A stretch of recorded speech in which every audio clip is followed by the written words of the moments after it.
मंचस्थ माननीय संघचालक वर्ग, उपस्थित माननीय संघचालक वर्ग, उपस्थित सभी महानुभाव, माता भगिनी, संघ को समझने के लिए इस कार्यक्रम का आयोजन हुआ है, क्योंकि संघ आज एक शक्ति के रूप में इस देश में उपस्थित है, ऐसा अनुभव सारी दुनिया को होता है। स्वाभाविक उसकी चर्चा चलती है, चलनी भी चाहिए, परंतु चर्चा करने के लिए वस्तुस्थिति का पता भी होना चाहिए। चर्चा कैसी चले वो तो चर्चा करने वालों का अधिकार है, परंतु वास्तविकता क्या है ये जानकर चर्चा होती है तो उसमें से सार्थक निष्कर्ष निकलते हैं। संघ का अपना काम एक अनोखा काम है। इस कार्य की तुलना करने के लिए दूसरा कोई कंपेरेबल ऐसा कहीं दिखता नहीं, और इसलिए फ्रॉम नोन टू अननोन ऐसे इसको जाना नहीं जा सकता। जानने को जाए तो गलत फहमियां होने की संभावना ज्यादा रहती है। संघ का एक अनोखा तरीका होने के कारण और संघ के कार्यकर्ता अपना काम करते रहते हैं, प्रचार प्रसिद्धि के पीछे नहीं भागते। संघ की शक्ति जैसे जैसे बढ़ती है वैसे वैसे उसका प्रचार अपने आप होने लगता है, माध्यमों का ध्यान जाता है, लोगों की चर्चा में संघ आता है तो संघ क्या है इसको जानने का सभी लोग प्रयास करते हैं। फिर कोई काम बढ़ता है, एक शक्ति स्वरूप बन जाता है, तो किसी किसी को उस शक्ति का डर भी लगता है, तो फिर उसके बारे में अपप्रचार भी होता है। इसमें कोई भी बात अस्वाभाविक नहीं है, लेकिन हमारी दिल्ली प्रांत के कार्यकर्ताओं ने सोचा एक बार संघ की वस्तुस्थिति क्या है ये अधिकृत रूप से दिल्ली के प्रभावी प्रतिष्ठित लोगों को बताई जाए, उस पर कुछ प्रश्नोत्तर हो, और इसके लिए ये समय चुना गया। क्योंकि वस्तुस्थिति जानना आवश्यक है, वो वस्तुस्थिति मैं आपके सामने रखने वाला हूं। आपके सामने रखते समय मेरा उद्देश्य आपको कन्विंस करने का नहीं है। कन्विंस होना नहीं होना आपका अधिकार है। जो है सो मैं बताऊंगा। आपके प्रश्नों के उत्तर जितनी मेरी जानकारी है उसके आधार पर मैं दूंगा। आगे उसमें शोध करना, संशोधन करना, ये सब आप कर सकते हैं, आपका अधिकार है। लेकिन जो भी चर्चा उसके बाद आपके द्वारा होगी वो संघ की अधिकृत जानकारी के आधार पर होगी, इतना हमारे लिए पर्याप्त है। संघ को समझना है तो प्रारंभ करना पड़ता है डॉक्टर हेडगेवार से। संघ के वो निर्माता थे और डॉक्टर हेडगेवार ने, हम लोग संघ में ऐसा कहते हैं कि अपने को बीज रूप में मिट्टी में मिलाकर संघ के वृक्ष को बड़ा किया। इसलिए संघ के सारे कार्य में डॉक्टर हेडगेवार के मानस का प्रतिबिंब मिलता है। बिना डॉक्टर हेडगेवार को जाने संघ को समझना कठिन है, संभव नहीं। और आज अगर संघ को हम देखेंगे तो डॉक्टर हेडगेवार का मानस क्या था इसकी झलक मिल सकती है। तो इसलिए समझने वालों को वहां से प्रारंभ करना पड़ता है। नागपुर के एक कनिष्ठ मध्यम वर्गीय पौरोहित्य पर अपना उदरनिर्वाह करने वाले वेदज्ञ परिवार में डॉक्टर हेडगेवार का जन्म हुआ। घर की परिस्थिति कोई बहुत अच्छी सांपत्तिक परिस्थिति नहीं थी। 3 भाई थे, इनसे बड़े 2 थे। उस समय स्वतंत्रता की बात समाज में चलने लगी थी। नागपुर में अंग्रेजों के आने के पहले वहां के राजा भोसला थे, उनका राज्य कैसे छीना गया इसकी चर्चाएं चलती थी। लोक कलाओं में कलाकार, मंदिरों में कथावाचक, ये सब किसी न किसी निमित्त ऐसी चर्चाएं करते थे।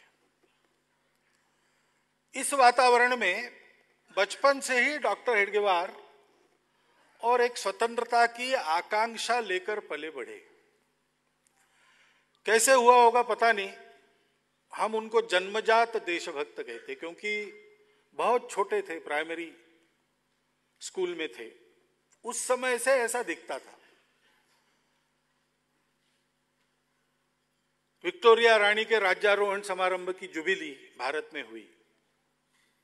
ब्रिटिशों का राज्य था तो सभी स्कूलों में वगैरह कार्यक्रम होने अनिवार्य थे, वो हुए, इनके भी स्कूल में हुआ। ये 3री क्लास में पढ़ते थे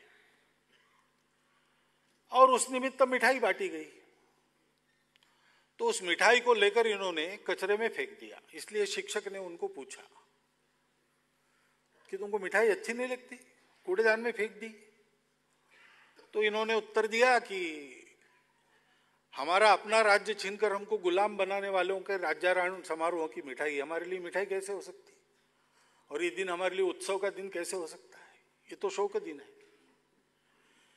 अब प्राइमरी स्कूल में पढ़ने की अवस्था में से इस प्रकार के विचार विश्व में ये बालक रहता था, ये उनका मेंटल मेकअप जन्म से कैसा था ये बताने वाली बात है। और इसलिए आगे कठिन परिस्थिति में उनको पढ़ना पड़ा, क्योंकि 11 साल के थे तब उनके माता पिता एक ही दिन उनका देहावसान हो गया। प्लेग की बीमारी नागपुर में चल रही थी, तो उनकी सेवा में दोनों लगे थे, तो उनको भी प्लेग हो गया और एक ही दिन दोनों का देहांत हो गया। घर में कमाई का कोई साधन नहीं, अत्यंत दरिद्री अवस्था में अपनी पढ़ाई को पूरा करना पड़ा। परंतु सब कालावधि में डॉक्टर हेडगेवार के जीवन में, जो आगे चल के डॉक्टर बने, 2 बातें नहीं छूटी। एक, अपनी पढ़ाई में हमेशा अपने विद्यालय के पहले 10 बच्चों में आना, और दूसरी बात, देश के लिए जो कोई प्रयास चल रहा हो उसमें तन मन धन पूर्वक, धन तो पास में नहीं था, तन मन पूर्वक सहभागी होना। तो सार्वजनिक जीवन की दीक्षा बचपन से ही उनके जीवन में प्रवेश कर गई। आगे चल के वंदे मातरम आंदोलन चला। उस वंदे मातरम आंदोलन को और नागपुर के विद्यालयों में संगठित करने का काम करने वाले अग्रणी टोली में डॉक्टर हेडगेवार थे। तो स्कूल इंस्पेक्शन के लिए इंस्पेक्टर जब आता था तो प्रत्येक क्लास में उसका स्वागत वंदे मातरम की घोषणा से होता था। तो स्वाभाविक उस समय की सरकार बिफर गई, नागपुर के सारे स्कूल उन्होंने बंद कर दिया और खोज शुरू की, कौन है इसको करने वाले। लेकिन इतना अद्भुत संगठन उन्होंने बनाया था कि 4 महीने हो गए लेकिन नाम बाहर नहीं आया कोई भी।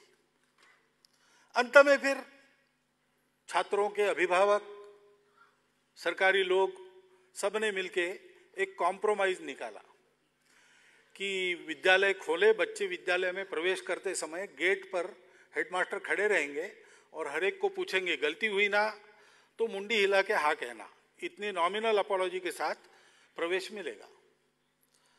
लेकिन नागपुर में 2 विद्यार्थियों में ये नॉमिनल अपॉलॉजी देने का भी नकार दिया। उसमें एक केशव हेडगेवार थे, इसलिए उनको रस्टिकेट किया गया।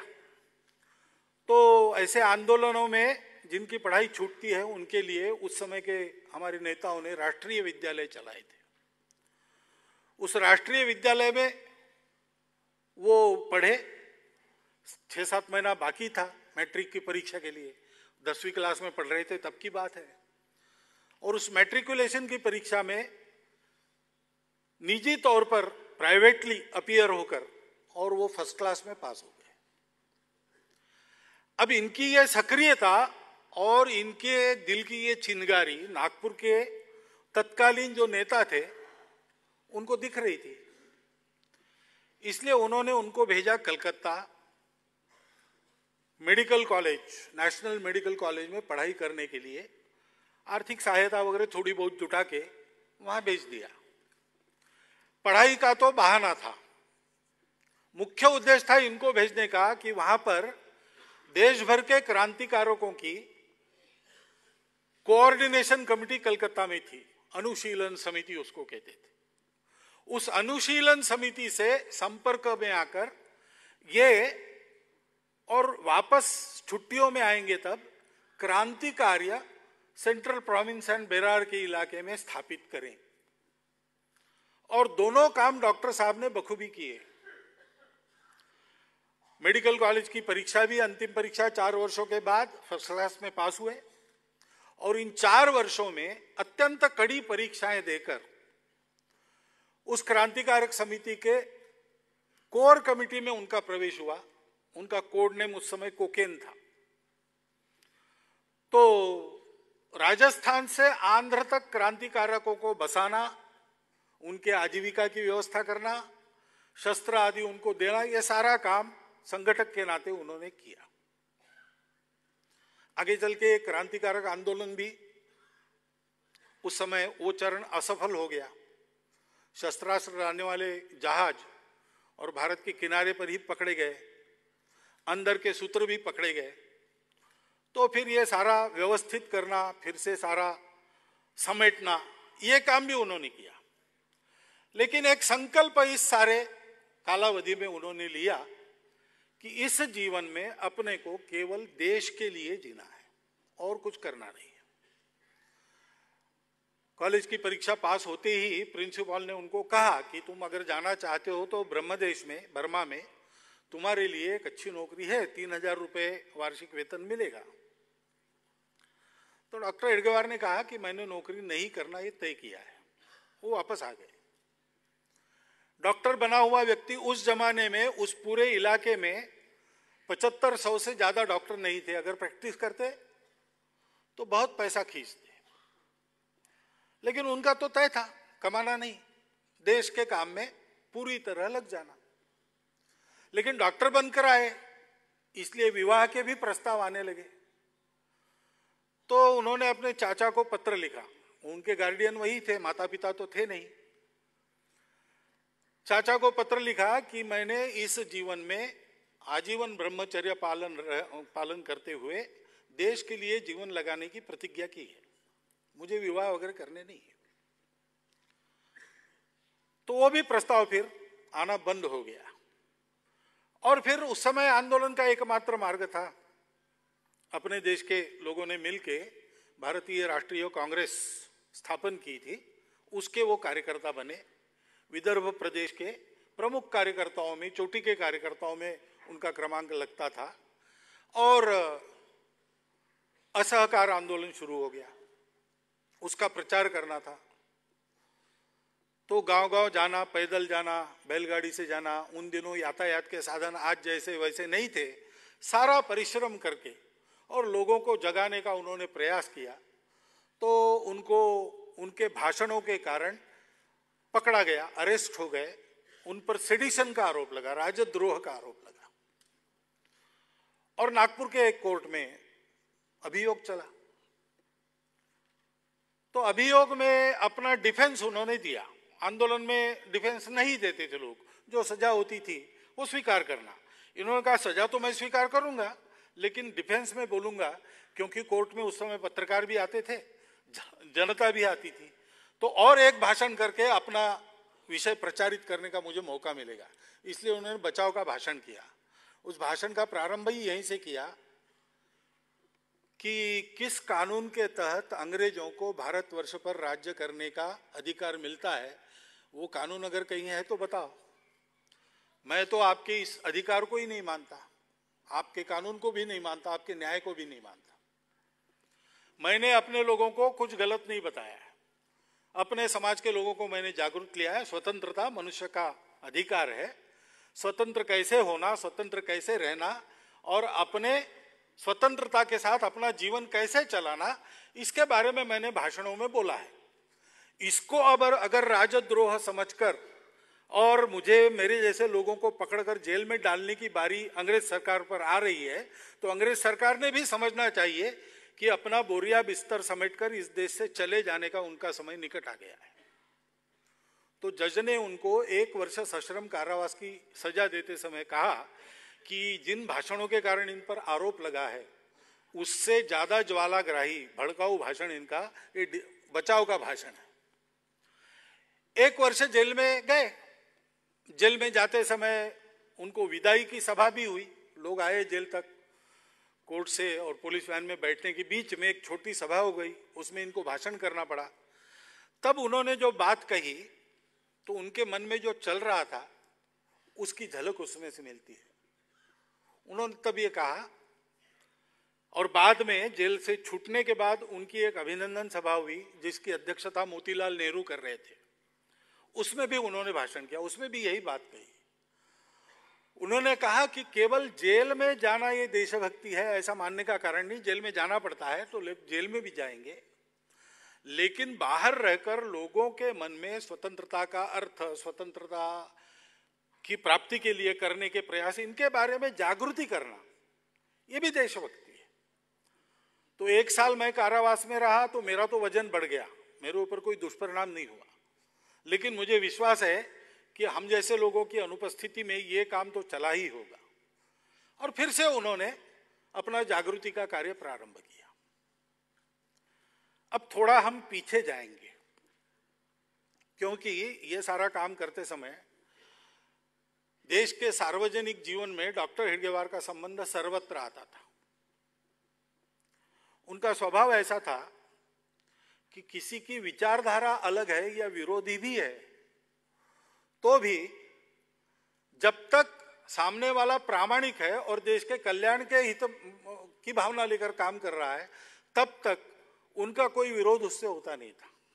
सभी प्रकार के विचारधाराओं के लोग उनके अच्छे मित्र थे। उस समय नागपुर में और एक कम्युनिस्ट नेता हुआ करते थे बैरिस्टर रुईकर, अच्छे बैरिस्टर थे, धनवान थे और नागपुर के मजदूरों के नेता के नाते उनकी प्रसिद्धि थी और कम्युनिस्ट विचार के थे। डॉक्टर हेडगेवार उनके बड़े अच्छे मित्र थे। डॉक्टर हेडगेवार की परिस्थिति अच्छी नहीं थी, आर्थिक दृष्टि से गरीब थे।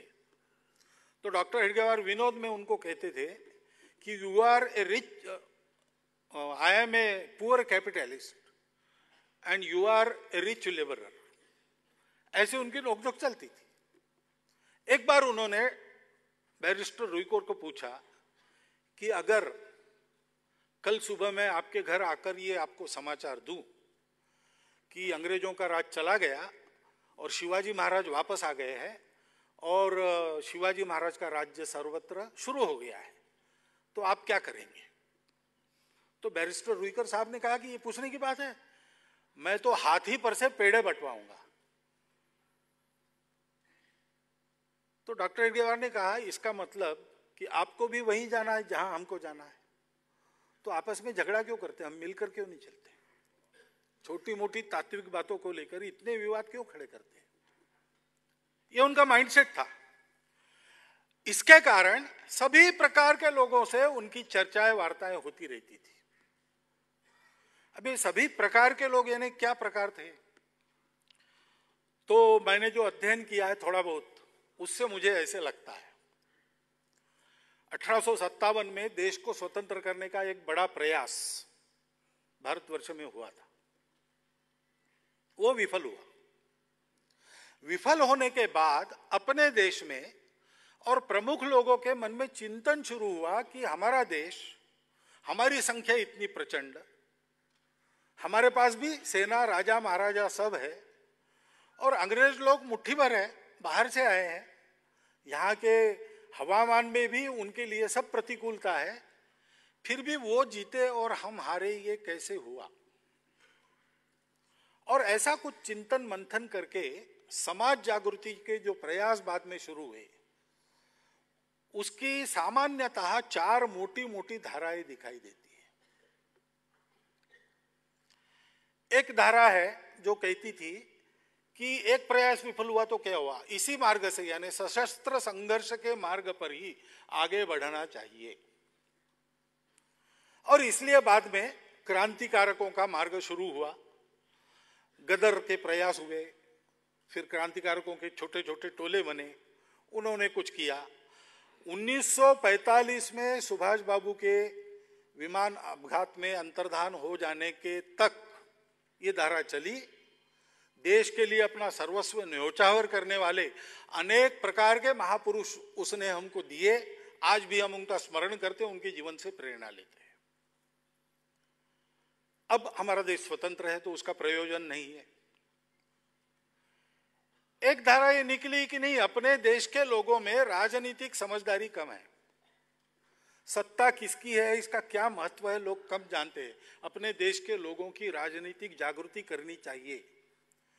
और इसलिए कांग्रेस के रूप में एक बड़ा आंदोलन सारे देश में खड़ा हुआ।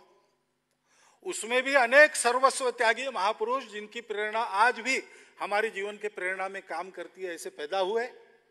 और देश के सर्वसामान्य व्यक्ति को स्वतंत्रता के लिए रास्ते पर लाकर खड़ा करने का काम उस धारा ने किया। एक बड़ा योगदान अपने स्वतंत्रता प्राप्ति में उस धारा का है। देश का जीवन आगे चलता है तो राजनीति तो होती ही है, आज भी चल रही है। अब वो सारे देश की एक राजनीतिक धारा रही नहीं, अनेक पार्टियां, अनेक दल है। और अब उसकी स्थिति क्या है इसके बारे में मैं कुछ नहीं कहूंगा, आप समझ लीजिए क्या है कैसा है, आप देख ही रहे सारी बात।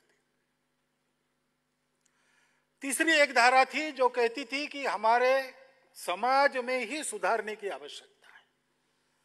इतने सारे स्वार्थ है, इतने सारे भेद है, एक एक व्यक्ति का चारित्रिक स्खलन है, आपस में भाषा के, प्रांत के, जाति उपजाति के इतने भेद है, समाज में अशिक्षा है, समाज में दारिद्र्य है।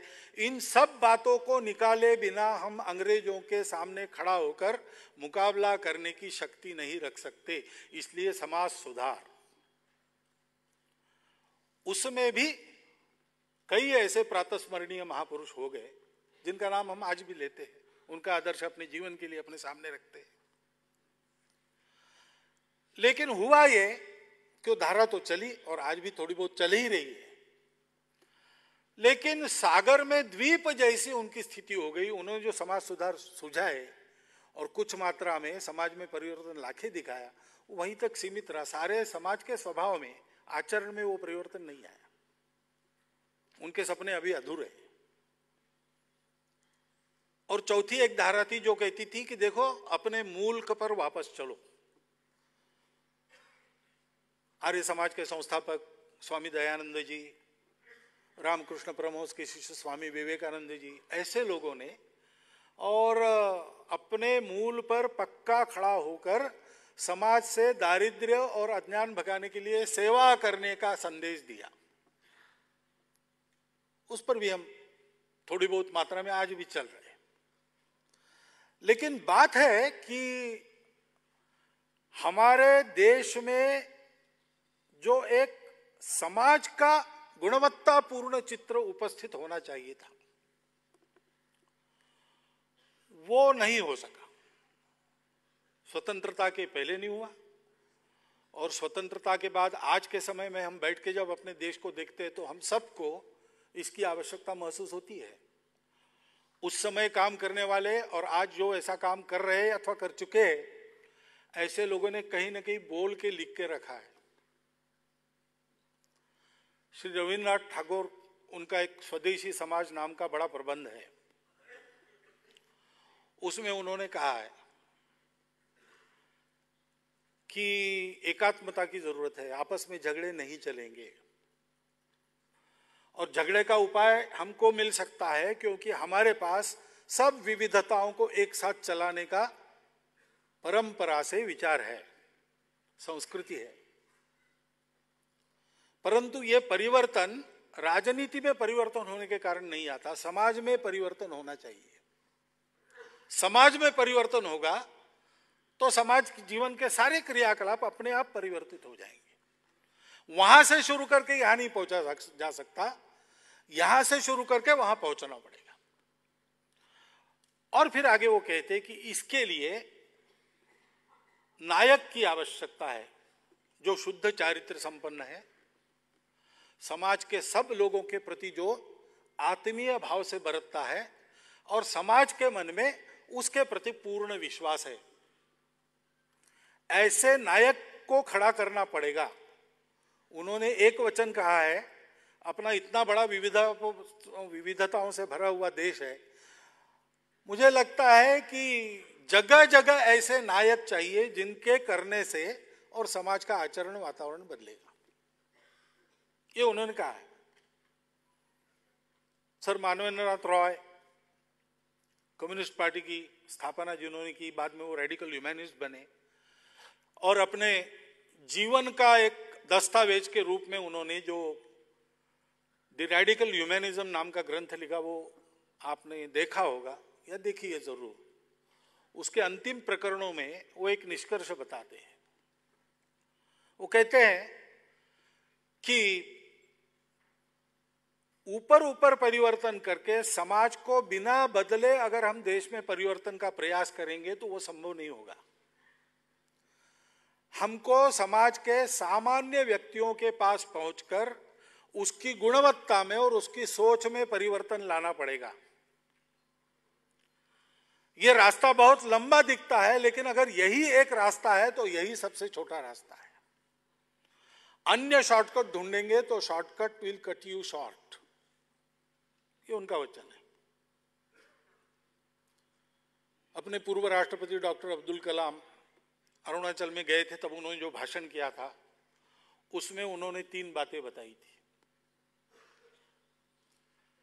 कि हमारे देश में हम लोगों को अपने प्रति, स्वयं के प्रति, अपने देश समाज के प्रति विश्वास जागृत करने की आवश्यकता है। हम सब कर सकते हैं और ये करना है तो हमको लोक शक्ति का जागरण करना पड़ेगा। और आगे वो कहते हैं कि लोक शक्ति के जागरण के लिए हमको अपने प्राचीन संस्कृति के संस्कारों का पुनरुज्जीवन करना पड़ेगा। अरुणाचल का वो भाषण उपलब्ध है, देख सकते हैं आप। उनके किताबों में सर्वत्र कहीं ना कहीं ऐसी बातें आ जाती थी। अमूल जिनके कारण बना, अभी हाल में जिनका देहांत हुआ, डॉक्टर वर्गीस कुरियन, उन्होंने अपना आत्मचरित्र लिखा है, आई टू हैड ए ड्रीम। उसमें उन्होंने लिखा है कि केवल शासकीय व्यवस्थाओं पर निर्भर रहकर सामान्य समाज की उपेक्षा करने का एक क्रम ऐसे ही चलता रहा तो इस देश में कोई बड़ा काम होना संभव नहीं है। हमको समाज को शिक्षित करना पड़ेगा, उसको ऊपर उठाना पड़ेगा, उसके बल पर सारे प्रयास यशस्वी होंगे। ये मैं क्यों बता रहा हूं? डॉक्टर हेडगेवार पूर्णतया देश के सार्वजनिक जीवन में सक्रिय थे और कहीं ना कहीं इन सब कार्यक्रमों के माध्यम से उनका देश के मूर्धन्य चिंतकों से कहीं ना कहीं संपर्क आया था। वो क्रांतिकारकों का भी काम उन्होंने किया, उस समय स्वतंत्रता आंदोलनों में भी सहभागी हुए, समाज सुधार के कार्य भी उनके हाथ से वो करते थे। उन्होंने देश की जागृति के लिए सभाएं ली, मंदिर कथा प्रवचनों में एक ही उनका था, देश को जागृत करना। एक बार उनके इस सतत के और आग्रह से ऊब कर उनके मित्रों ने तय किया कि एक बार इनसे भाषण करवाएंगे जिसमें देश विषय आएगा ही नहीं, और इसलिए उनको एक छोटे गुट में स्टडी सर्कल में बुलाया और विषय दिया, नींद पर भाषण करो, स्लीप।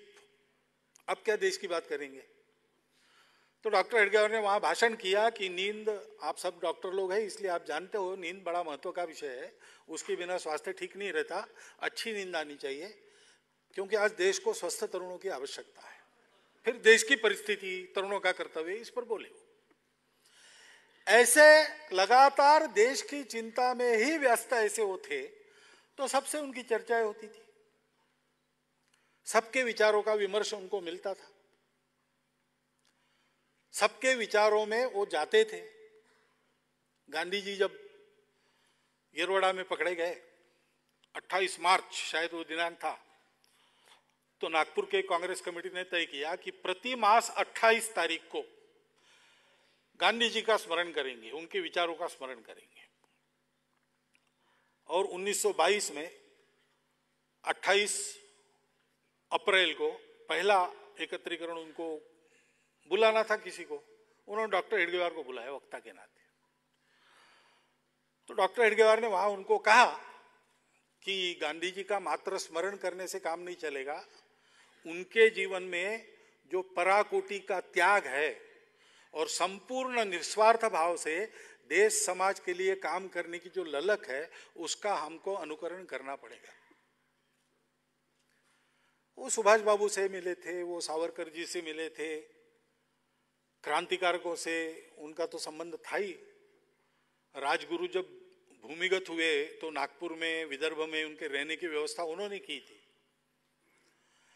ऐसे सब लोगों से उनकी चर्चाएं होती रहती थी। उसमें से उनके ध्यान में आया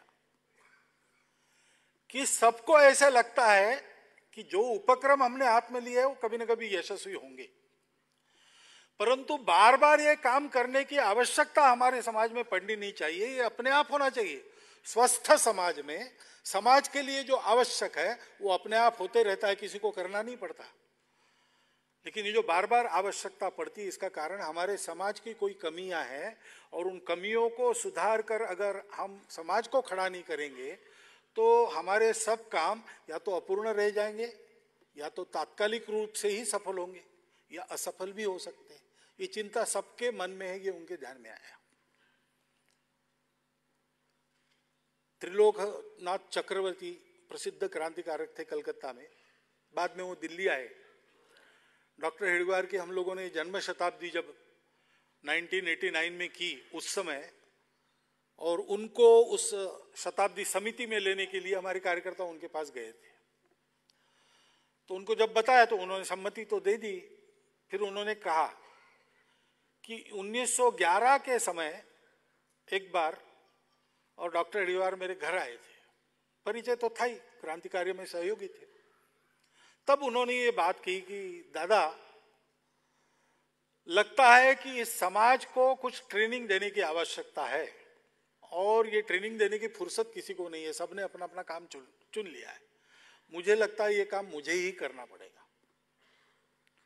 तब से उनके मन में विचार था कि स्वतंत्र देश कहलाने के लिए योग्य समाज हमारा नहीं है, उसकी योग्यता बनाने का काम करना पड़ेगा। और इसलिए उन्होंने प्रयोग किए। लगभग 7-8 वर्ष ये कैसे हो सकता है, इसके प्रयोग किए। क्या कार्यक्रम होंगे प्रशिक्षण में, इसके प्रयोग किए। अनेक संस्थाएं चल रही थी, उनके काम देखे, उसमें से कुछ लेके प्रयोग करने का प्रयास किया, कुछ अपने मन से सोचा। कुछ मंडल चलाए इस प्रकार प्रशिक्षण देने वाले। वर्धा में उन्होंने एक राष्ट्रीय स्वयंसेवक मंडल भी चलाया। संघ का नाम, संघ की स्थापना के 3-4 वर्ष पहले ही उसके 2 शब्दों का उपयोग उन्होंने किया था। और ये सारे प्रयोग करके अपने समाज को खड़ा करने की एक पद्धति उन्होंने उत्पन्न की। और विजयादशमी 1925 को नागपुर में 27 सितंबर शुक्रवार उन्होंने घोषणा की कि ये काम आज से शुरू हो रहा है। जितने सहयोगी मिल सके उस समय, उतने सहयोगी के साथ उन्होंने शुरू किया, और इतना ही बताया कि ये काम अभी शुरू हो रहा है, और कुछ नहीं बताया। बाकी सब प्रयोग करके इवॉल्व हुआ है, उसके बारे में आगे आते हैं। लेकिन राष्ट्रीय स्वयंसेवक संघ क्या है, वो ये मेथोडोलॉजी है और कुछ नहीं है। राष्ट्रीय स्वयंसेवक संघ नाम का जो संगठन है वो करता क्या है, वो व्यक्ति निर्माण का काम करता है।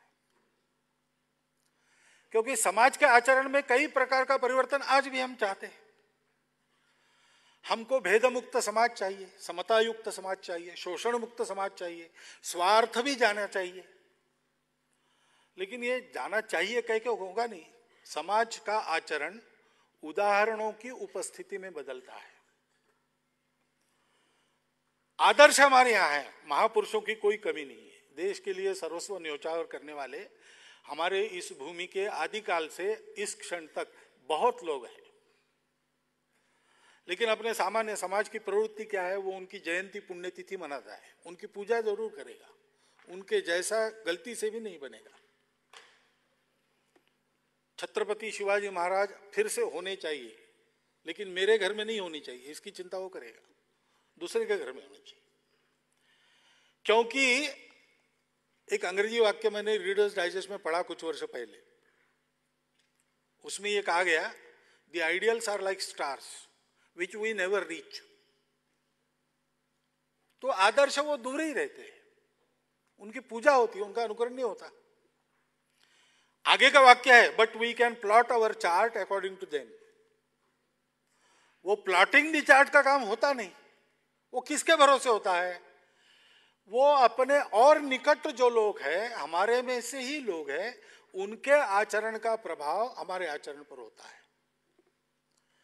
अगर देश के प्रत्येक गांव में, प्रत्येक गली मोहल्ले में स्वतंत्र भारत के आज के नागरिक का जैसा आचरण होना चाहिए, वैसा आचरण करने वाले, हर परिस्थिति में उसको न छोड़ने वाले, उस पर अड़े रहने वाले, चारित्र्य संपन्न संपूर्ण समाज से अपना आत्मीय संपर्क रखने वाले लोग खड़े हो जाएंगे, तो उस वातावरण में समाज का आचरण बदलेगा। संघ की ये योजना है, प्रत्येक गांव में, प्रत्येक गली में अच्छे स्वयंसेवक खड़े करना। अच्छे स्वयंसेवक का मतलब है जिसका अपना चारित्र्य विश्वासास्पद है, शुद्ध है, जो संपूर्ण समाज को, देश को अपना मानकर काम करता है, किसी को भेदभाव से, शत्रुता भाव से नहीं देखता, और इसके कारण जिसने समाज का स्नेह और विश्वास अर्जित किया है। ऐसा आचरण करने वाले लोगों की टोली प्रत्येक गांव में, प्रत्येक मोहल्ले में खड़ी हो। ये योजना 1925 में संघ के रूप में प्रारंभ हुई। संघ बस इतना ही है, इससे ज्यादा नहीं। डॉक्टर एडगर को पूछा गया कि आप क्या करेंगे। पहली बार जब संघ का पथ संचलन 1928 में नागपुर में हुआ, ज्यादा लोग नहीं थे, 21-22 ऐसी संख्या थी। लेकिन अपने समाज में उस समय 21-22 लोग भी एक दिशा में कदम मिलाकर चल रही है, दृश्य बड़ा दुर्मिल था, इसलिए लोग प्रभावित हो गए और डॉक्टर एडगर के पास गए, क्योंकि उनको पता था ये क्रांतिकारक मनोवृत्ति के आदमी है, इन्होंने अपना जीवन देश के लिए समर्पित किया है। तो उनको लगा इनकी जरूर कोई दूर की डिजाइन है, दूर की गोटी कुछ खेल रहे। तो जरा विश्वास में लेकर, डॉक्टर साहब अब अपने 50 लोग हो गए, अब आप आगे क्या करेंगे? तो डॉक्टर साहब ने कहा 50 के बाद 500 करेंगे। बोले 500 के बाद फिर 500 होने के बाद? तो बोले 5000। तो 5000 होने के बाद तो अभी हुए कहा? नहीं हो गए, मान लो हो गए, तो क्या करेंगे? तो बोले 50,000 करेंगे। तो ऐसा बढ़ते 5 करोड़ तक पहुंचा। तब उसने ऊब कर पूछा कि यानी आप क्या करेंगे, क्या इनका करेंगे क्या? तो बोले कुछ नहीं करेंगे, इतना ही करेंगे। डॉक्टर साहब ने कहा कि संपूर्ण हिंदू समाज को हमको संगठित करना है, उसमें अपना अलग संगठन नहीं खड़ा करना है, सबको संगठित करना है। यह छोड़कर हमको दूसरा कोई काम नहीं करना है, क्योंकि ऐसा समाज खड़ा हो जाने के बाद जो होना चाहिए वो अपने आप होगा, उसके लिए और कुछ नहीं करना पड़ता। संपूर्ण हिंदू समाज को संगठित करने के लिए राष्ट्रीय स्वयंसेवक संघ की उस समय स्थापना हुई। ये हिंदू क्यों आया, ये बहुत बड़ा प्रश्न समाज से आता है, आज भी आता है। तो संघ की स्थापना के मूल में जो विचार है उसके 3 हिस्से हैं। एक मैंने बताया, समाज का परिवर्तन होने से सारी व्यवस्थाएं यशस्वी होती है। व्यवस्था अच्छी है, व्यक्ति खराब है, व्यवस्था बिगड़ती है। व्यक्ति अच्छे है, व्यवस्था खराब है, व्यक्ति को बिगाड़ देती है। दोनों अच्छा होना चाहिए, और प्रारंभ समाज से होता है, क्योंकि व्यवस्थाओं को बदलने वाले व्यवस्था के लोग कभी हो नहीं सकते, वो तो व्यवस्था में है, वो बदलेंगे तो उन पर ही खतरा है। समाज का दबाव व्यवस्थाओं को बदलता है, इसलिए हर परिवर्तन के पीछे कोई ना कोई समाज जागृति है, दुनिया में कहीं भी जाकर देखिए। लेकिन समाज का आचरण बदलेगा व्यक्ति निर्माण से। अब इस अपने समाज को संगठित करने में एक मुख्य कठिनाई है, ये समाज एक भाषा बोलने वाला समाज नहीं है, अलग अलग इसकी भाषाएं हैं, एक की दूसरे को समझ में नहीं आती, ऐसी स्थिति भी है। एक हिंदी की ही बोलियां इतनी है। पहली बार जब मैं बिहार में गया, भेजा गया मुझे, तो प्रवास किया, सब ब्लॉक्स तक कम से कम जाके आए। तो एक बार मुजफ्फरपुर पहुंचा, लंबा प्रवास करके आया था उधर पूर्णिया की तरफ से, उस समय की बसें वगैरह, उस समय के रास्ते। तो सुबह चला, शाम को पहुंचा, थक गया था, धूल वूल भी बहुत थी कपड़ों पर। तो हमारे वहां प्रचारक थे, उन्होंने कहा कि आपका पैजामा खींच लूं क्या? तो मैं डर गया कि पहली बार पहुंचा हूं, परिचय नहीं, और ये ऐसी बात कर रहे हैं, क्या हुआ अभी, मेरी गलती क्या हुई? बाद में ध्यान में आया, धोने को फींचना कहते, फींचना, और फींच का खींच हो जाता है बात करते करते। अब एक ही हिंदी है, मुझे भी आती है, उनको भी आती है। इतनी भाषाओं की विविधता। देवी देवताओं का क्या कहे, 33 करोड़ तो पहले से है, नए नए आते रहते। अब साईं बाबा पहले कहाँ थे? पहले नहीं थे। भगवान को न मानने वाले भी भारत के संप्रदाय हैं। कितनी विविधता है। दर्शन में परस्पर विरोध भी है। इस समाज को जोड़े कैसे? खान पान रीति रिवाज अलग है, कहीं पर केवल रोटी खाते तो कहीं पर केवल चावल खाते, कहीं पर अमुक प्रकार की सब्जी, कहीं पर मिर्ची ज्यादा, कहीं पर मीठा ज्यादा। किसी भी बात में एक जैसी समानता भारत में कहीं नहीं है। और दुर्भाग्य से इनमें से कुछ विविधताओं को लेकर हमने अपने भेद बनाए, एक दूसरे को एक दूसरे से अलग किया, ऊंच नीच भी किया, और बाद में विदेशियों ने भी उसका लाभ लिया, उन दरारों को और चौड़ा किया। तो कैसे जोड़ा जाए? जोड़ने वाला कोई सूत्र है?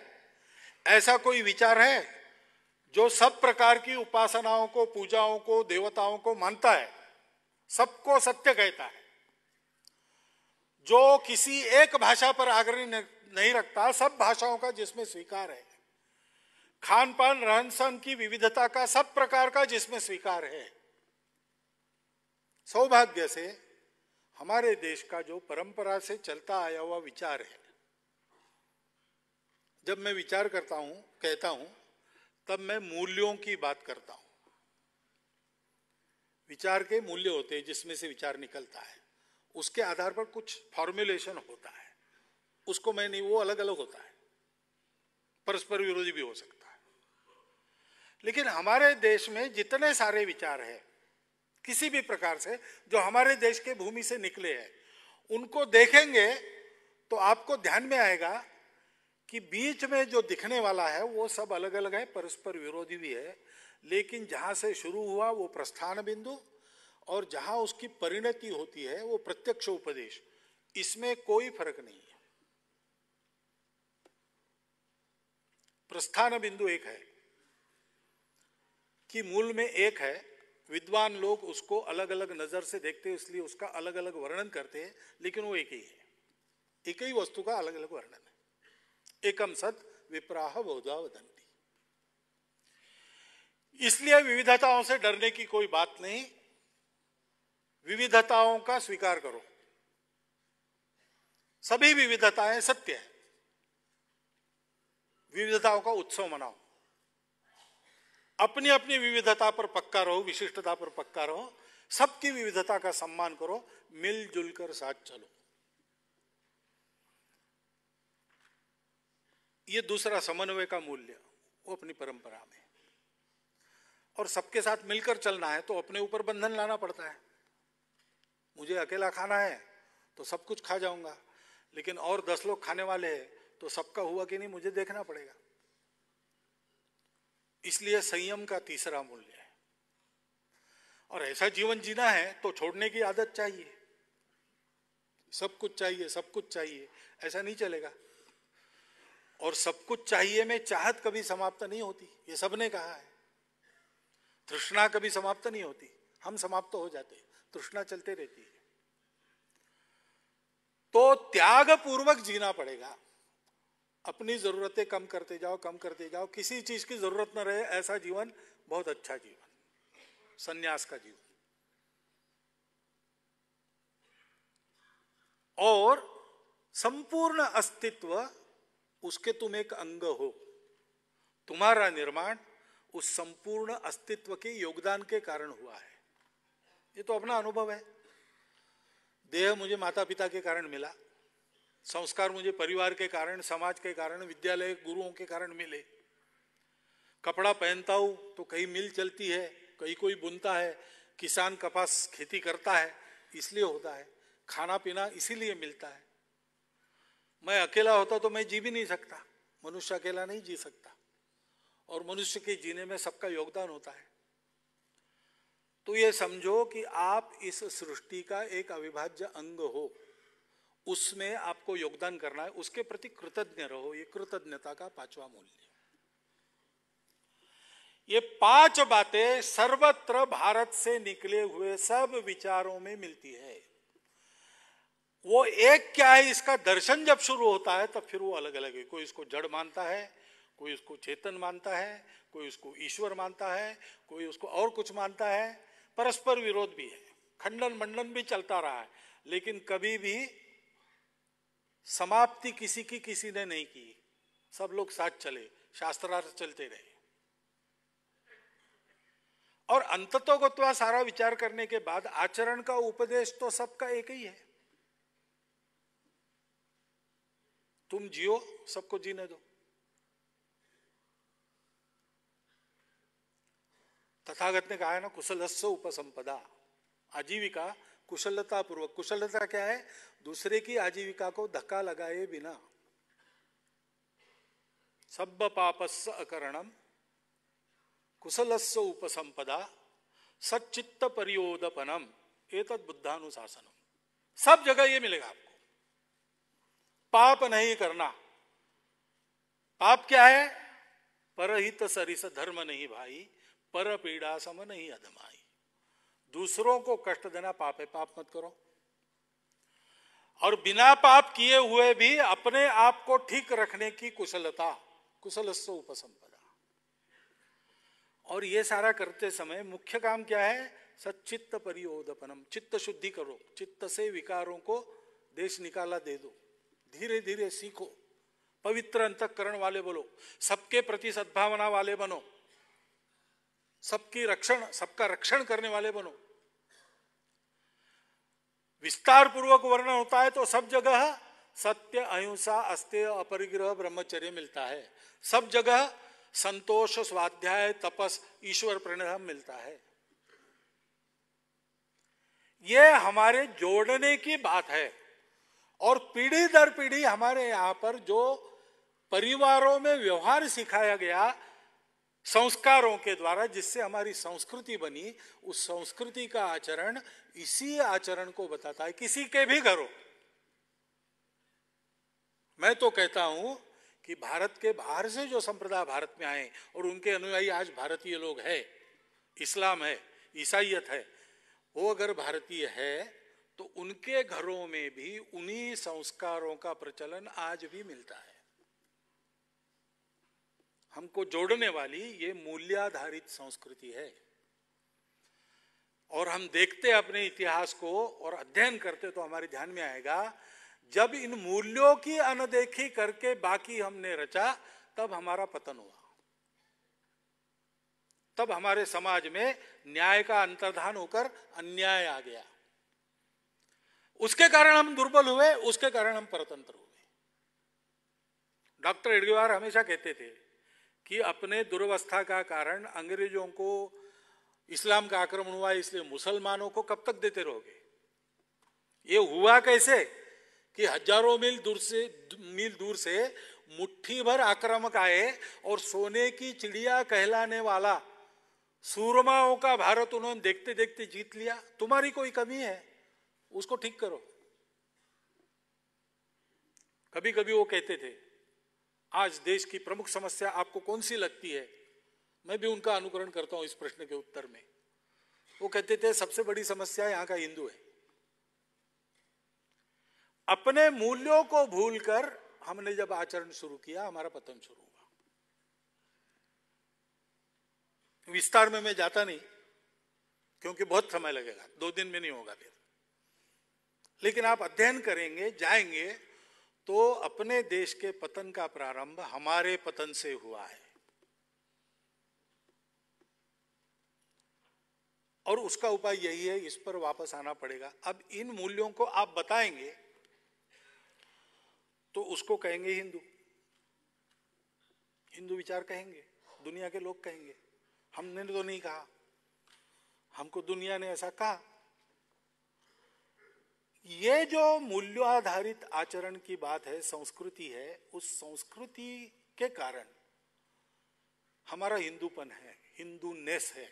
इसलिए हिंदुत्व हम सबको जोड़ता है, ये विचार उन्होंने किया।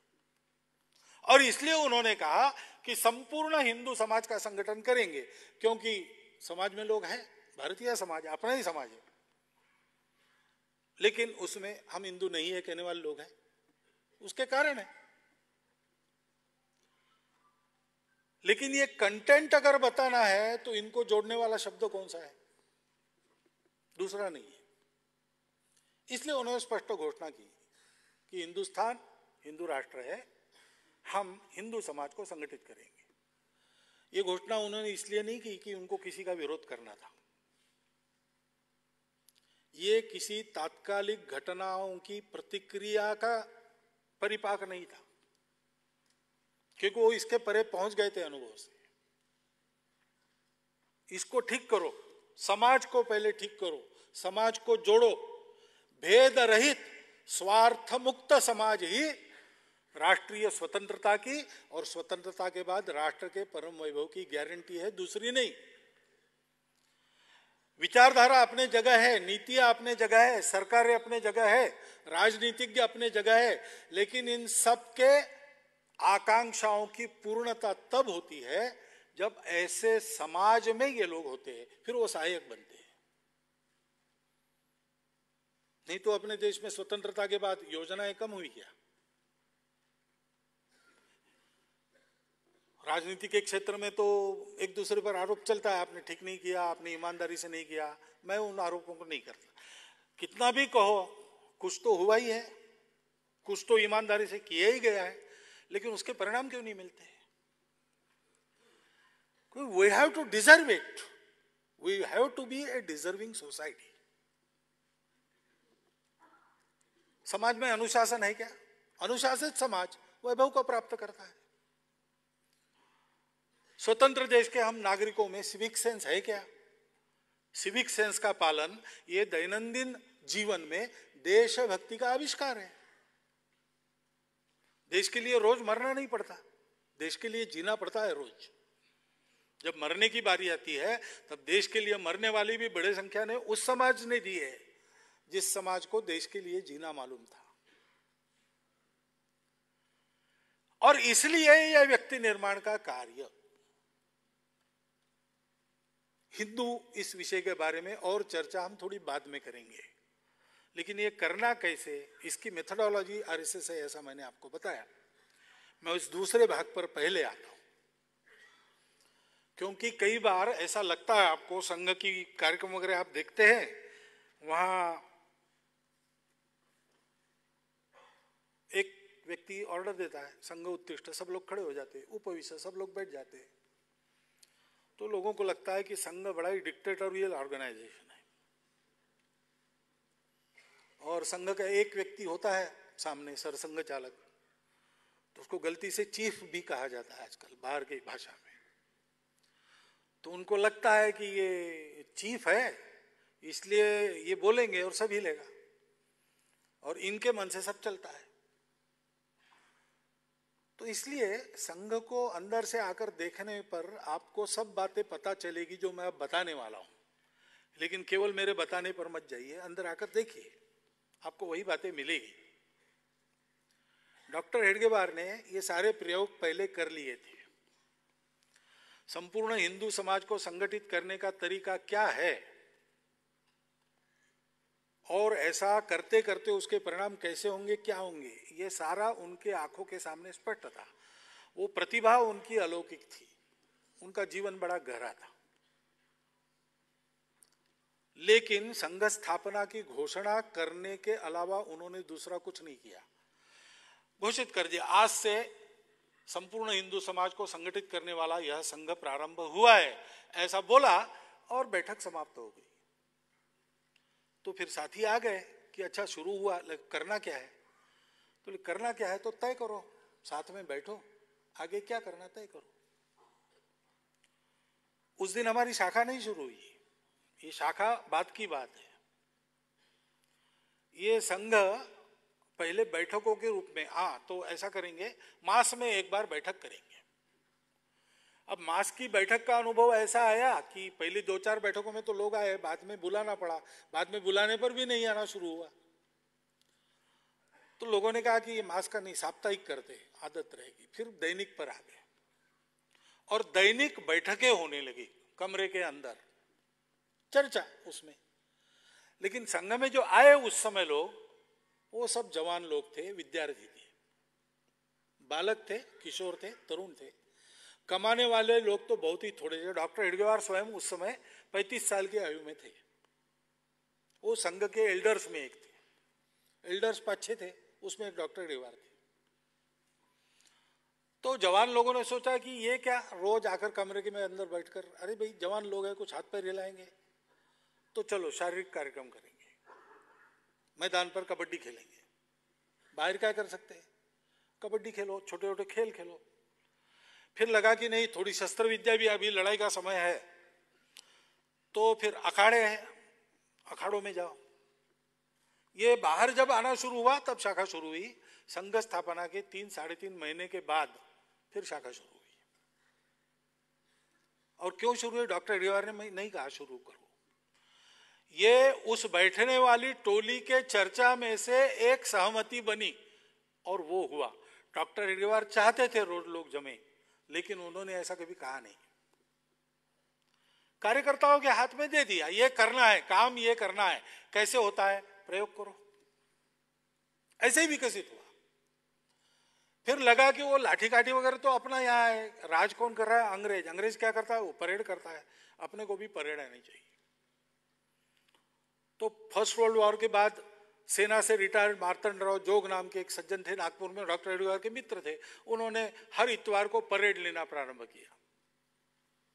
परेड लेना प्रारंभ किया तो गणवेश चाहिए, तो एक यूनिफॉर्म बना। वो उस समय की पुलिस मिलिट्री वालों का जैसे रहता था वैसे ही था।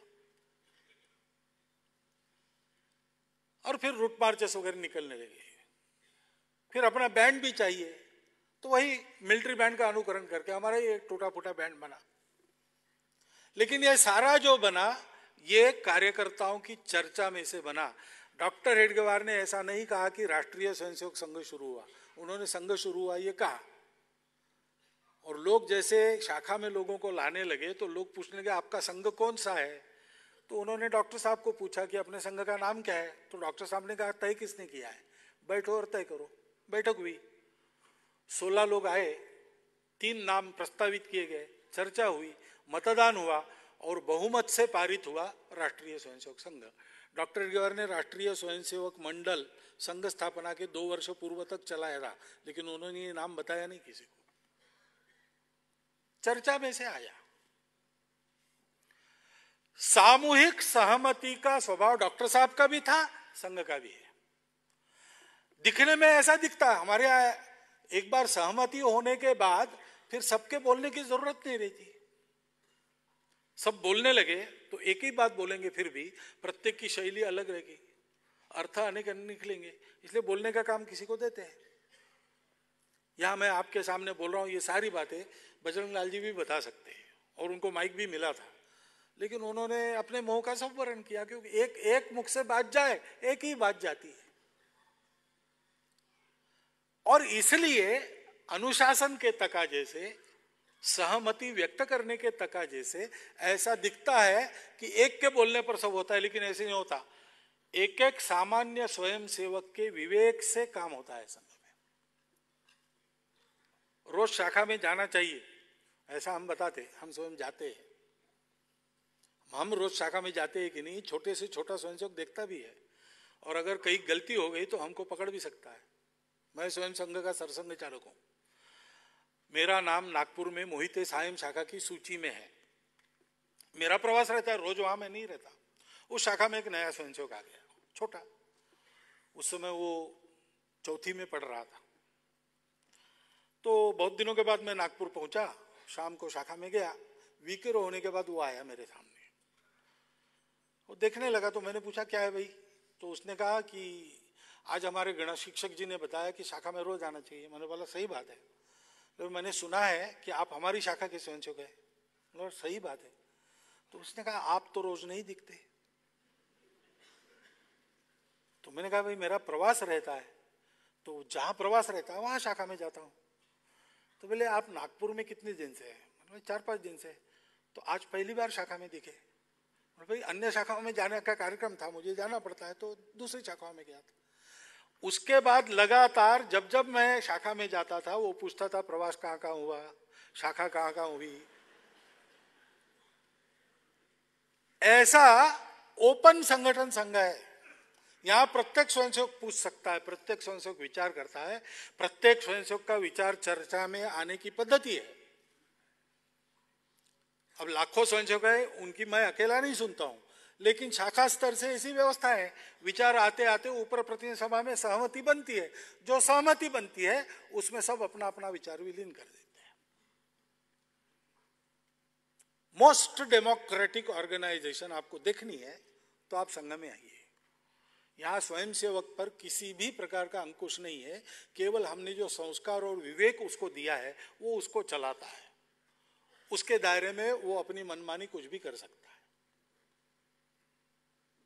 उसके करने पर हमारा कोई अंकुश नहीं रहता। ये ऐसी पद्धति डॉक्टर हेडगेवार का स्वयं के अनुभव से और चिंतन से निकला हुआ शास्त्र है।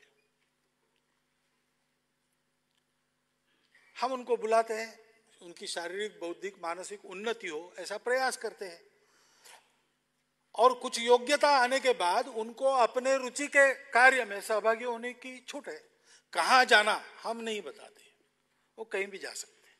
जहां जाएंगे वहां संपूर्ण समाज को अपना मान के राष्ट्रहित की मात्र बुद्धि से वो अपना काम करे। जहां जाएंगे वहां का अनुशासन पालन करे और इस बात पर समझौता न करे, इतनी केवल अपेक्षा रहती है। ये संघ की कार्य पद्धति है। रोज हम छोटे छोटे सरल सादे सीधे कार्यक्रमों से संस्कार करते हैं। जो कार्यक्रम उपलब्ध थे उस समय वो चले, नए नए कार्यक्रम आते हम स्वीकार करते हैं। हमारा कार्यक्रम स्वीकार करने में एक बंधन हम पर रहता है, वो है कि संघ सब प्रकार के लोगों में चलता है, किसी एक वर्ग विशेष का संगठन नहीं है। सब प्रकार के आर्थिक वर्गों में, सब प्रकार की भाषाओं में, सब प्रकार की जाति उपजातियों में ये चलने वाला संगठन है। वो सब लोग कर सकते हैं ऐसा कार्यक्रम, ये हमारा अखिल भारतीय कार्यक्रम बन जाता है। अच्छे अच्छे कार्यक्रम बहुत है, लेकिन कुछ के लिए खर्चा करना पड़ता है। संघ हमारा स्वावलंबी है, खर्चा जो करना पड़ता है वो हम ही जुटाते हैं।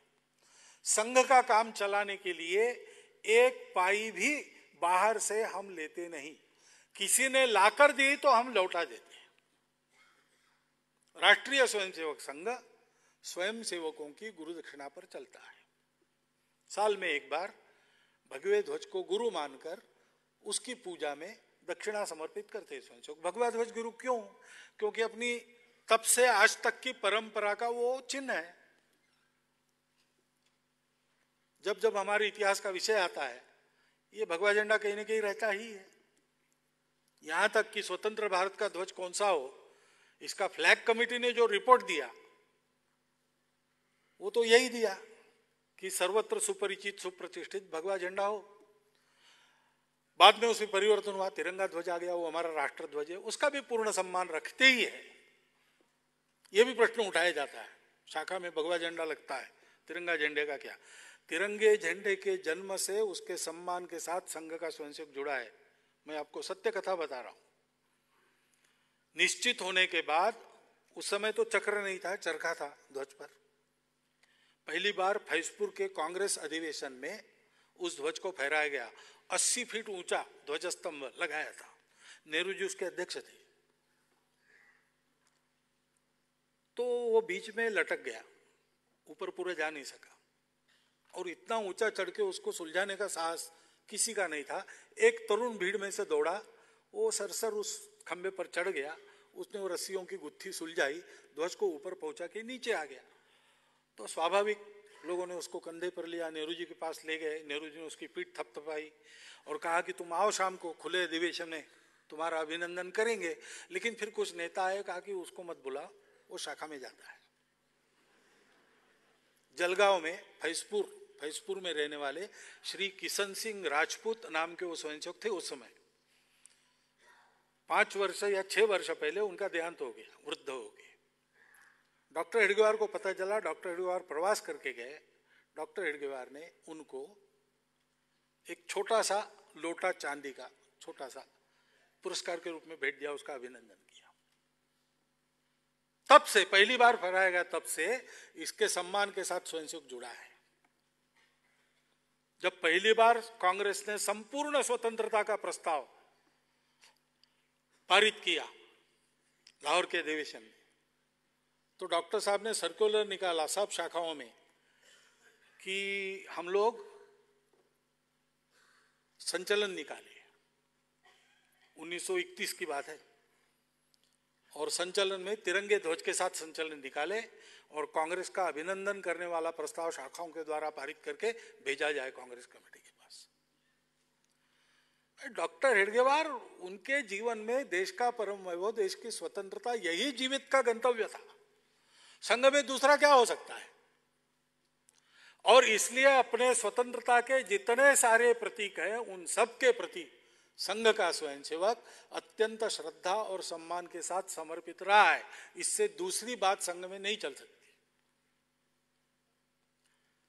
खैर, उस भगवे ध्वज को गुरु मानते हैं, उसके सामने गुरु दक्षिणा करते हैं, और उसमें जितना होता है उसमें हम अपना खर्चा चलाते हैं। आज की भी स्थिति, संघ इतना बड़ा और प्रसिद्ध हो गया है, और बड़े बड़े स्वयंसेवक भी संघ के और अच्छे कमाने वाले लोग हैं। फिर भी मैं जानता हूं कि हमको थोड़ा मार्च महीने के बाद जुलाई महीने तक खर्चा चलाने में थोड़ी तंगी आ जाती है। सेवा के काम अनेक स्वयंसेवक करते हैं, उसके लिए समाज का सहायता लेते हैं। उनके ट्रस्ट बने, वो बाकायदा निधि संकलन करते हैं, उसका हिसाब रखते हैं, सारी बातें वो जैसा प्रोसीजर है कानून का वैसा करते हैं। लेकिन राष्ट्रीय स्वयंसेवक संघ ये बाहर से पैसा नहीं लेता, दिया तो भी नहीं लेगा। संघ को चलाना है संघ के स्वयंसेवक को, ऐसा स्वावलंबी हमारा संगठन है, और संस्कार का काम है। तो इसमें प्रचार का बहुत ज्यादा काम नहीं होता, क्योंकि भाषण तो आप बहुत सुनते होंगे, ग्रंथ तो आपने बहुत पढ़े होंगे, लेकिन जो लिखा पढ़ा है, समझा है, उसको आचरण में उतारना, इसके लिए आदत ही काम करती है, और दूसरी कोई बात काम नहीं करती। वो आदत लगाने का काम शाखा में होता है। रोज आदत होती है, अनुशासन की आदत होती है, समाज को अपना मानकर सारी बातें करने की आदत होती है, पहले दिन से शुरू होता है। और इसलिए कोई आसमानी आपत्ति आ जाए, जैसे केरल में आ गई, संघ का स्वयंसेवक सबसे पहले पहुंचता है। क्यों पहुंचता है? उनको आपदा प्रबंधन का ट्रेनिंग शाखा में नहीं मिलता, हमारे वर्गों में नहीं मिलता। अब हम सोच रहे हैं कुछ खड़ा करें उसके लिए, लेकिन अब तक तो नहीं मिला। वो पहले गए कैसे? हमने एक भाव उत्पन्न किया और हमने एक अनुशासन की पद्धति उत्पन्न की। संपूर्ण देश में सब लोगों को यह प्रशिक्षण मिले, सारा समाज राष्ट्रीय स्वयंसेवक संघ इस मामले में बन जाए, इस इच्छा से हम इसको कर रहे हैं। इससे क्या होगा? आप लोगों को इससे क्या साधना है? हमको और कुछ नहीं साधना है, यही साधना है और कुछ नहीं। बहुत लोग इसके जो उद्देश्य चिपकाते हैं, तो बिल्कुल नहीं है। हम संघ का डोमिनेशन नहीं चाहते, उल्टा है संघ का विचार। अगर संघ डोमिनेशन के कारण इस देश में कुछ अच्छा हुआ ऐसे इतिहास लगेगा तो वो संघ की बहुत बड़ी पराजय होगी। क्योंकि हम चाहते हैं कि देश का इतिहास, देश का वर्तमान देश के लोगों के कारण बने। महापुरुष, विचारधाराएं, तत्वज्ञान ये सब सहायक होगा, लेकिन सामान्य व्यक्ति के कर्तृत्व से देश का परम वैभव आना चाहिए। प्रार्थना में हम कहते हैं विजेत्रिचन संवता कार्य शक्ति, हमारे सामूहिक शक्ति के आधार पर, हमारे यानी संघ के नहीं, हिंदू समाज के सामूहिक शक्ति के आधार पर।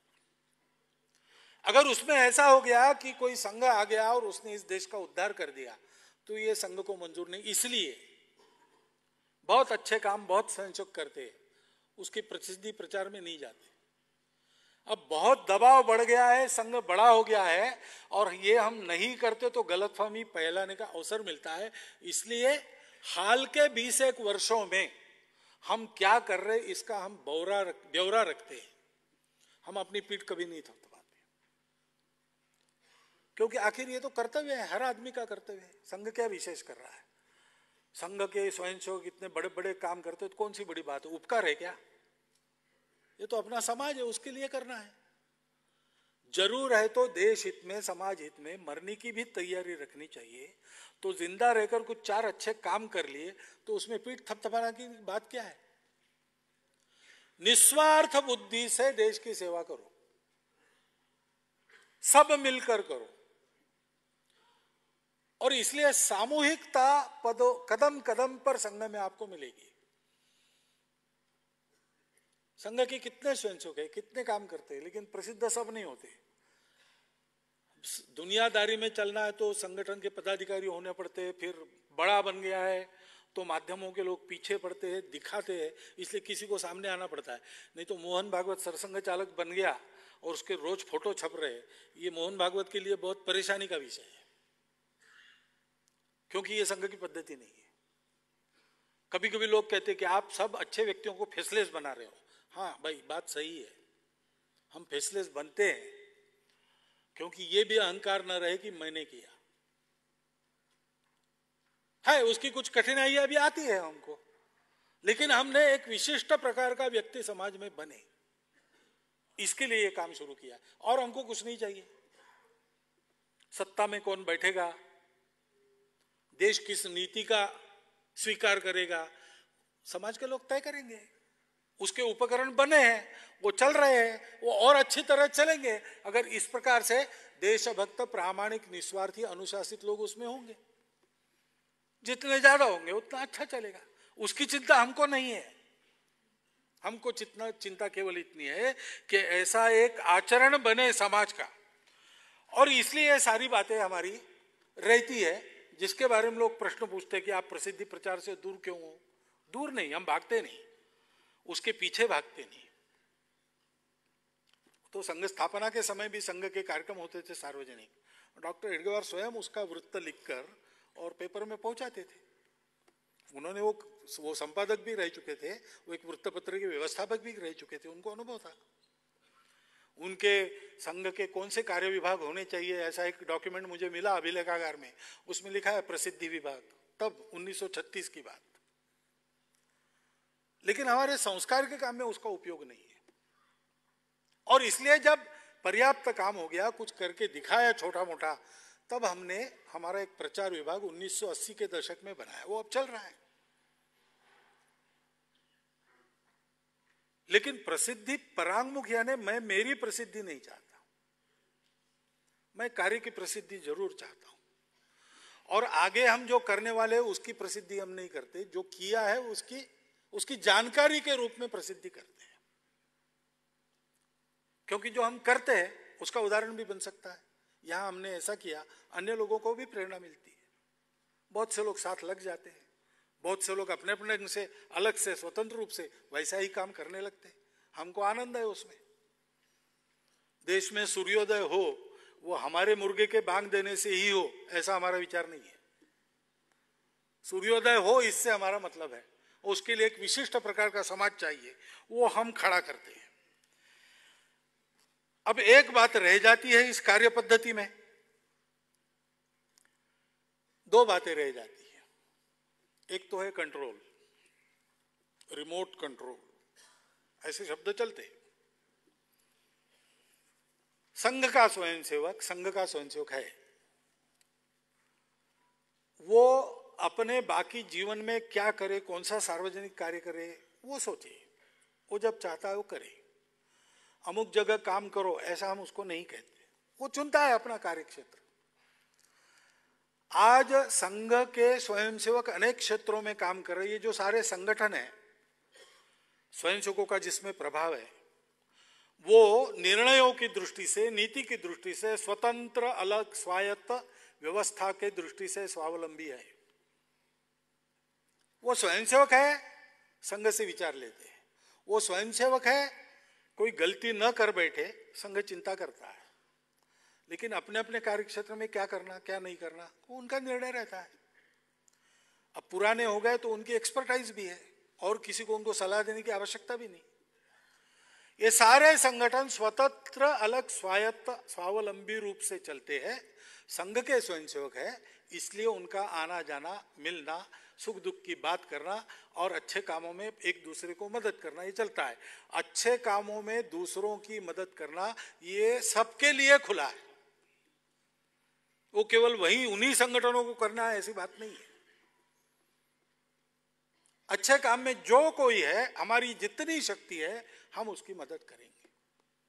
हमको विचारधारा का संकोच नहीं है, हमको संघ के बारे में उनका क्या मत है इसका भी संकोच नहीं है। वो अच्छा काम कर रहे हैं, प्रामाणिकता से कर रहे हैं, हमारे स्वयंसेवक है वहां प्रभावी, वो जरूर मदद करेंगे।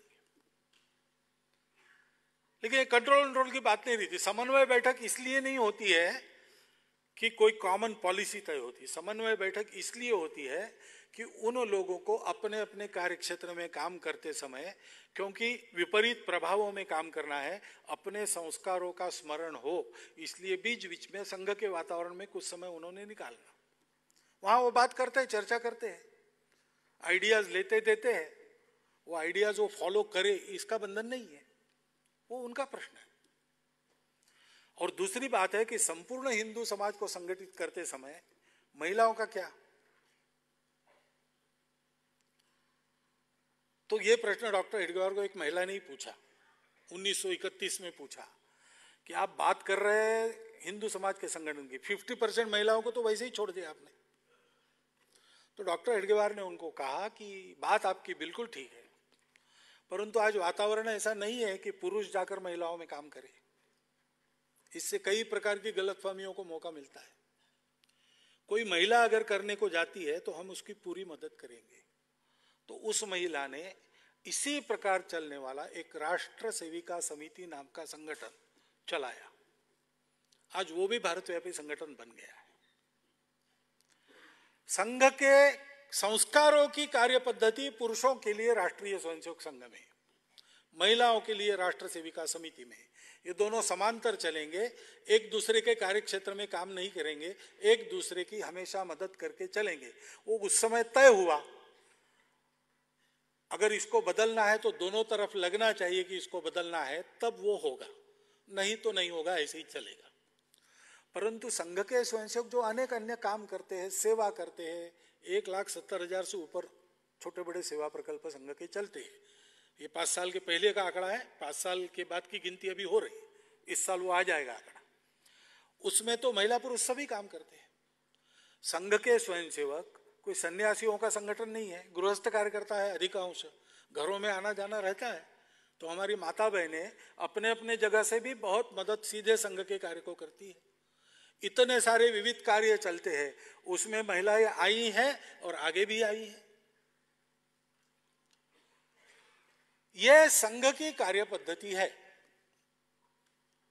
और संघ समाज को, पूर्ण समाज को संगठित करना चाहता है। इसमें संघ को पराया कोई नहीं। जो आज हमारा विरोध करते हैं वो भी हमारे हैं, ये हमारा पक्का है। उनके विरोध से हमारी क्षति न हो इतनी चिंता हम जरूर करेंगे। लेकिन हम लोग तो सर्वलोक युक्त भारत वाले लोग हैं, मुक्त वाले नहीं है। संघ के स्वयंसेवक के नाते, राष्ट्रीय स्वयंसेवक संघ के नाते सबको जोड़ने का हमारा प्रयास है और इसलिए सबको बुलाने का भी हमारा प्रयास रहता है। आखिर विरोध भी होना है तो वस्तुस्थिति के आधार पर हो, बस इतनी बात है। लेकिन मुख्य जो बात आती है कि ये हिंदू के लिए ही क्यों, तो उसके बारे में अभी समय बहुत हो गया, हम लोग कल उसकी चर्चा करेंगे और उसके बाद भावी भारत के बारे में संघ की दृष्टि क्या है इस विषय पर मैं आऊंगा। बाद में आपके प्रश्नोत्तर और एक छोटा सा समारोह, उसका ऐसे अपना कार्यक्रम चलेगा। आज आए हैं, फिर से आइए, बहुत बहुत धन्यवाद।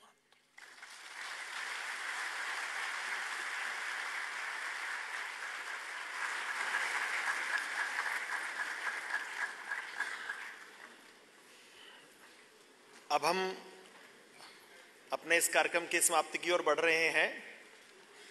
कल भी आज ही के समान इसी स्वरूप में 5:30 बजे पुनः हम मिलेंगे। आपके जो प्रश्न और जिज्ञासाएं हैं वो आपने लिख ली होंगी।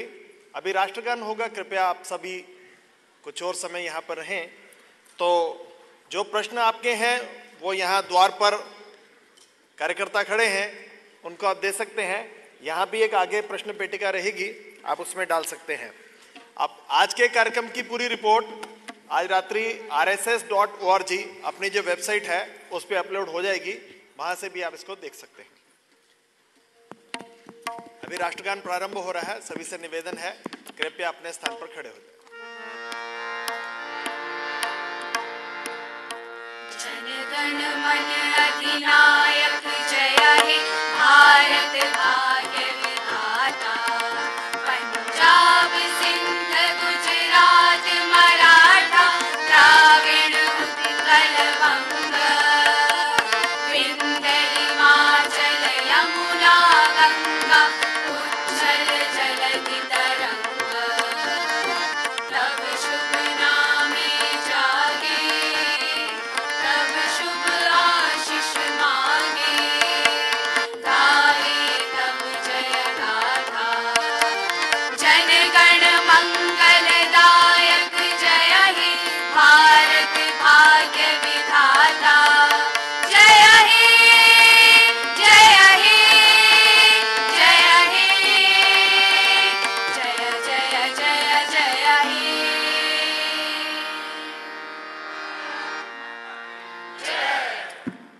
धन्यवाद। कृपया जलपान ग्रहण करके जाएं।